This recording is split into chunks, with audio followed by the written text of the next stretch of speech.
पहले दर्रे केसा दलम के 11 नक्सलियों ने महाराष्ट्र के गोंदिया में आत्मसमर्पण किया, जिनका नेता था विकास नागपुरे उर्फ अनंत, जिसने सिर्फ 9 दिन पहले एमपी पुलिस के हॉक फोर्स पर हमले का नेतृत्व किया था, जिसमें इंस्पेक्टर आशीष शर्मा शहीद हो गए थे।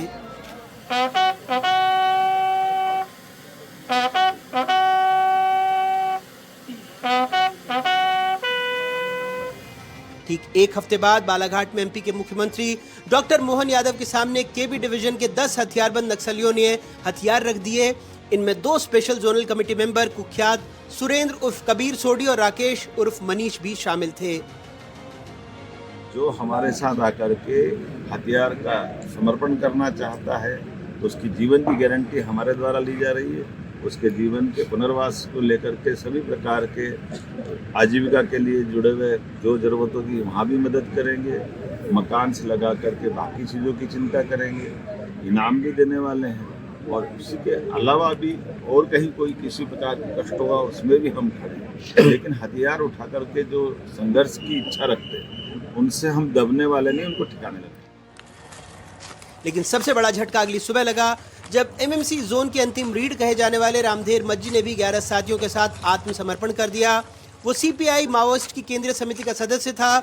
दक्षिणी एमएमसी के 14 सदस्यीय एलीट असॉल्ट स्क्वाड का प्रमुख, राजनाथ गांव, खैरागढ़, बालाघाट कॉरिडोर का नियंत्रक और कई बड़े हमलों का मास्टरमाइंड।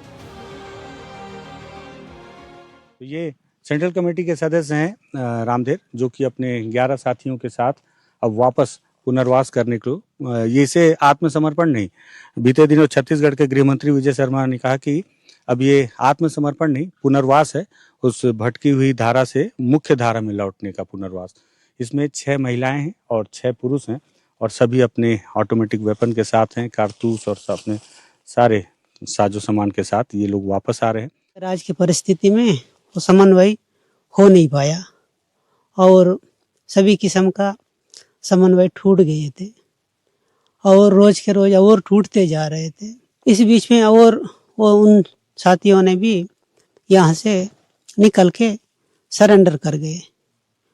फिर बचे हुए थे हम ही, तो इसलिए हमको भी यहाँ से अभी सभी गए हैं तो हम भी निकल जाएंगे, मुख्य धारा में जुड़ेंगे और समाज सेवा समाज में जुड़ के ही करेंगे। संवैधानिक दायरे के अंदर ही हम रह के काम करेंगे। उसके हथियार डालते ही एमएमसी का पूरा ढांचा ढह गया। दरअसल एमएमसी जोन 2 हिस्सों में काम करता था। उत्तरी एमएमसी जोन, जिसमें कान्हा भोरमदेव डिवीजन के 3 दलम चलते थे, खातिया मोचा, भोरमदेव और बोरला दलम, ये बालाघाट, मंडला और कबीर धाम के जंगलों पर नियंत्रण रखते थे। वहीं दक्षिणी एमएमसी जोन, जिसे गोंदिया, रायगढ़, बालाघाट डिवीजन कहा जाता था, 2 खतरनाक दलम मलाजखंड और दर्रे केसा दलम के साथ काम करता था। इनमें ही AK-47 इंसास, UBGL और ID एक्सपर्ट वाले सबसे प्रशिक्षित दस्ते तैनात थे। यही पूरा ढांचा आज सिर्फ 6 नक्सलियों तक सिमट चुका है। 10 दिनों में 33 आत्मसमर्पणों के बाद एमएमसी में अब सिर्फ 6 नक्सली बचे हैं, 2 रामधेर के बिखरे मालाजखंड दलम से और 4 अनंत के दर्रे केसा दलम से। NDTV के पास मौजूद हैं ये अहम नाम और चेहरे। 50 साल का सुधाकर उर्फ मंगल सिंह उर्फ छोटा दीपक DVCM, 26 साल का एरिया कमांडर प्रवीण उर्फ गणपत मंडावी, रीता उर्फ तुब्बी हिडामी, देवचंद दरे कसा एरिया कमेटी का प्रभारी, रानो उर्फ रमी एरिया कमेटी कमांडर और संगीता। हालांकि तीनों राज्यों की पुलिस का मानना है कि ये 6 भी ज्यादा दिन नहीं टिकेंगे। इन पर तीनों राज्यों के फोर्स की संयुक्त रणनीति लागू है, सरेंडर करो या मारे जाओ। लगभग 3 दशकों तक एमएमसी को दंडकारण्य के बाहर सबसे खतरनाक नक्सली जोन माना जाता था, लेकिन अब पुलिस पर फायरिंग, घात लगाकर हमला, गुरिल्ला युद्ध, सब इतिहास की बातें होने जा रही हैं। पूरा एमएमसी जोन अब सिर्फ 6 भागते नक्सलियों पर टिका है। भोपाल से अपने कैमरा सहयोगी रिजवान खान और विकास तिवारी के साथ अनुराग द्वारी, NDTV।